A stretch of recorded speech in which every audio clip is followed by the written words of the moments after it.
Alors, le cours du baril de Brent qui s'approche, je m'emballe un peu, mais des 90 dollars, on est à 88 au moment où je vous parle. Déjà plus de 10%, 13% de hausse depuis le début de l'année.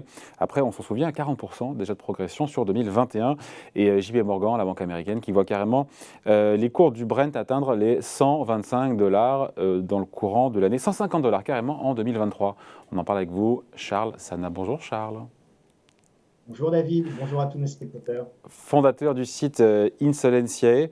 Cette prévision de la banque américaine, c'est une banque qui a pignon sur rue, c'est la plus grosse banque du monde d'ailleurs, en tout cas américaine, je le précise. Est-ce que cette prévision à 125 dollars le baril cette année, est-ce que c'est fantaisiste ou vraiment c'est crédible et comment, sur quoi se base? Comment tout ça est justifié par la banque pour avoir une nouvelle flambée des cours?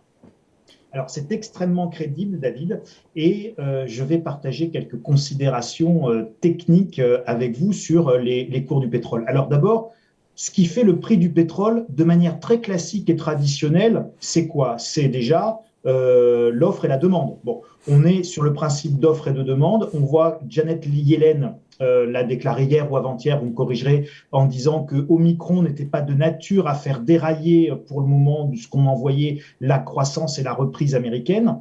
Donc, à partir de ce moment-là, on est plutôt parti pour avoir un niveau de demande tout à fait élevé, tout à fait en ligne avec une reprise mondiale. Ça veut dire qu'on a besoin de pétrole. Donc, à partir du moment où on a besoin de pétrole, on a un facteur fondamental de demande. OK, on a compris. Le deuxième facteur qui pèse traditionnellement toujours sur les cours du pétrole, à la hausse comme à la baisse, ce sont les facteurs géopolitiques. Et les facteurs géopolitiques, aujourd'hui, sont plutôt favorables au cours du pétrole, à savoir que nous avons des tensions avec le Yémen, les rebelles houthis qui font des attaques de drones, des tensions avec l'Ukraine, la Russie, des risques de sanctions internationales. Donc on voit bien que l'actualité, on a des ruptures en Libye, avec des négociations plus que compliquées pour le leadership libyen, etc., etc. Donc, on voit bien que le flux d'infos, le flux de news, le fondamental côté géopolitique est plutôt favorable à des cours élevés du pétrole aujourd'hui. Non. Mais Oui. ces deux choses, David, que ce soit la demande ou que ce soit les aspects géopolitiques, ne sont en aucun cas suffisants pour propulser les cours à 125 Ah, ou 150 dollars, comme voilà. l'annonce JP Morgan. Ça veut dire qu'il y a un autre facteur. Il y a un extra ball, comme on disait de mon temps quand on joue au flipper. Il y a un bonus. Et ce bonus, Ouais. c'est la double notion de sous-investissement que je vais vous détailler, et la notion de transition énergétique. Et ces deux notions sont liées. Et c'est ça qui est de nature à propulser le pétrole vers des sommets insoupçonnés. Sur le sous-investissement, c'est intéressant, effectivement, durant la crise et depuis plusieurs années, les majors pétrolières n'investissent pas assez, c'est ça, pour aller forer. Mais en même temps, il y a aussi un changement de paradigme sur le pétrole. De moins en moins d'investisseurs prêtent de l'argent ou investissent dans des activités qui sont carbonées. C'est ça le sujet, hein? Ben, c'est exactement ça le sujet. Alors, vous aviez reçu, je ne sais plus exactement quand, il me semble que c'était avant la crise du Covid, mais vous aviez reçu le président de Total.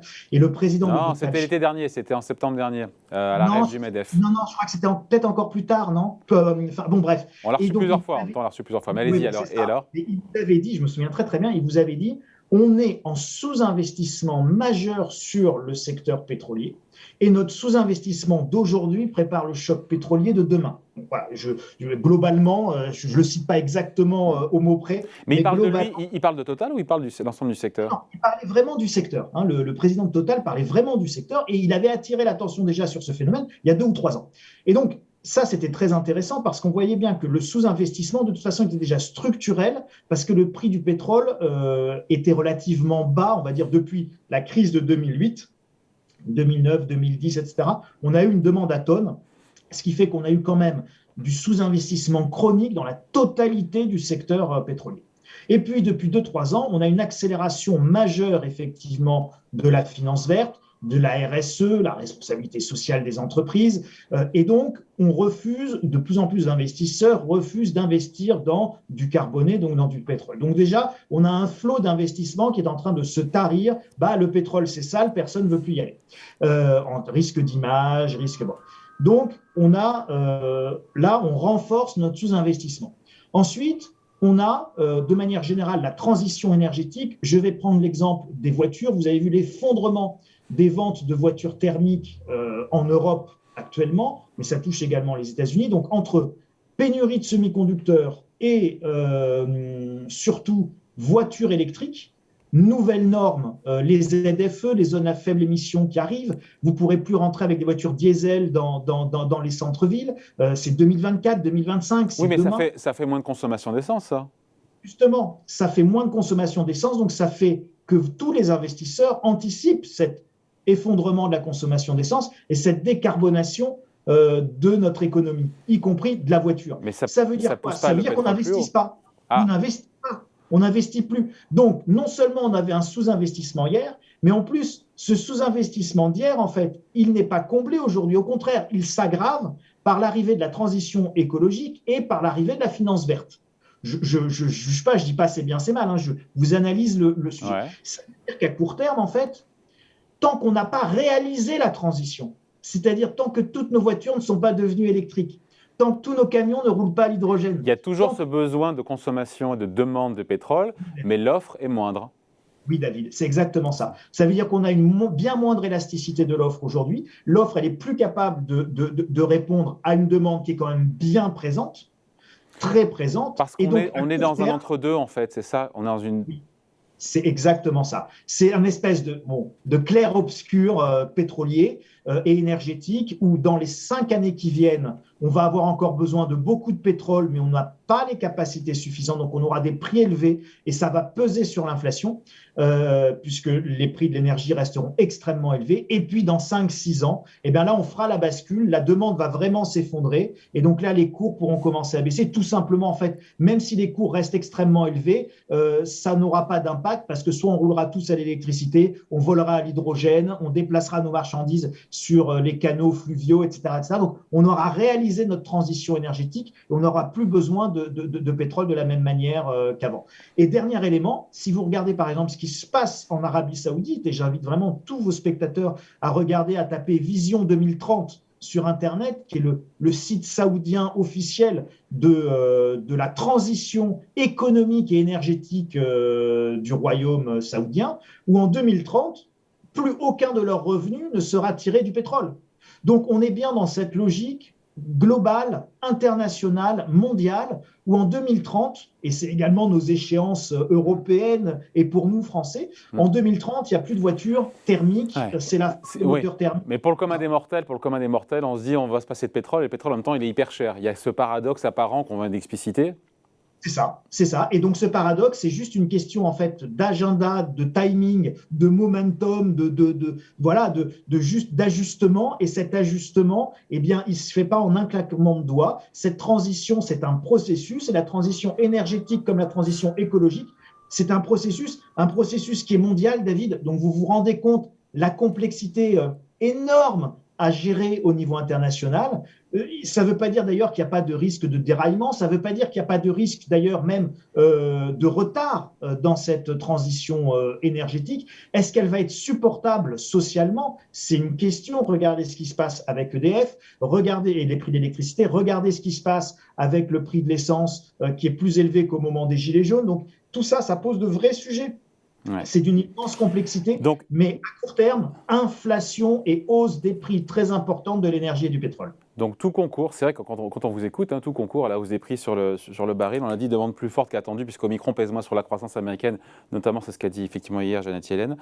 Ces perturbations du côté de l'offre, cette insuffisance d'investissement, cette transition énergétique avec cette période d'entre-deux. Mais en même temps, rien ne plaide vraiment pour un repli des cours. Je ne sais pas, moi, si l'Iran pouvait vendre sans contrainte son pétrole aujourd'hui dans le monde, si la Fed y va trop fort en matière de hausse de taux et que ça freine vraiment, est-ce qu'il faudrait peut-être aussi d'autres banques centrales pour freiner l'inflation en cassant la demande et donc la demande de pétrole ?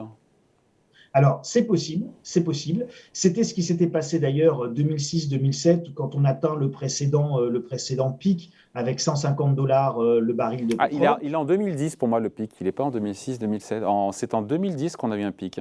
En 2010, je vous crois, nos spectateurs vérifieront, mais ça ne change pas grand-chose. On avait eu de manière concomitante des hausses de taux et une explosion des cours du baril du pétrole. Et c'était l'effet conjugué de ces deux éléments, hausse des taux et hausse des prix d'énergie, qui avait aussi extrêmement handicapé la croissance mondiale et donc déclenché la crise de 2008, l'effondrement des cours immobiliers, etc., etc. Mais tout ça, c'est parce qu'à un moment donné, on a une ponction très forte dans l'économie. Et cette ponction, c'est des taux d'intérêt plus forts et des prix de l'énergie plus élevés. Je reviens juste, David. Vous disiez, imaginez que l'Iran vende plus, etc. Il y a un autre élément de réflexion que je veux vous soumettre et soumettre à nos spectateurs. Ou même le schiste américain. Je vais pas oublier le schiste américain aussi, qui se remettent à produire plus. Absolument. Vous pouvez citer le schiste américain. Alors, est-ce que ça va être de nature à venir peser sur les cours? Et la question que je vais vous poser est la suivante. Si vous êtes un producteur de pétrole, que vous soyez un gaz de schiste américain, que vous soyez une compagnie iranienne ou une compagnie saoudienne, rappelez-vous, Vision 2030, l'Arabie saoudite vend plus de pétrole en 2030, est-ce que vos dernières gouttes de pétrole, est-ce que vos derniers barils de pétrole, vous avez intérêt à les brader? La réponse, en tant qu'agent économique rationnel, elle est non. Au contraire, vous avez besoin de ces dernières ressources, de ces derniers milliards pour pouvoir assurer vous-même votre propre transition de modèle économique quand vous êtes un pays pétrolier. Alors après, en revanche, pour modérer ce que je viens de vous dire, non, aucun pays pétrolier n'a intérêt à baisser ses prix.